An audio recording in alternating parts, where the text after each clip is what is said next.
పహల్గామ్‌లో ఎట్లాగైతే అడిగి అక్కడున్న భార్యాభర్తలు, పిల్లలు అందరి ఎదురుగుండా అడిగి మరి మగవాళ్ళని చంపేశారో అట్లాంటి ఘటనలు మళ్ళీ జరిగే అవకాశం ఉందా?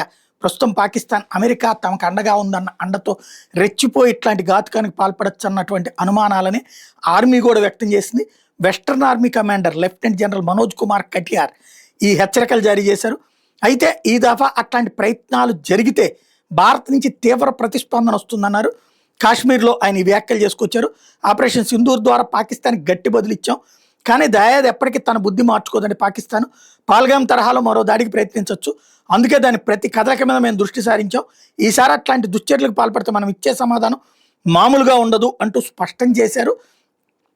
ఏప్రిల్ 22 జమ్మూ కాశ్మీర్లోని పాల్గామ్కి దగ్గరలో ఉన్న పర్యాటక ప్రాంతంలో ఉగ్రవాదులు ప్రవేశించిన తర్వాత మళ్ళీ అట్లాంటి చేసే ధైర్యం చేస్తుంది అన్నటువంటిది ఒక సందేహం అయితే ఉందన్నమాట.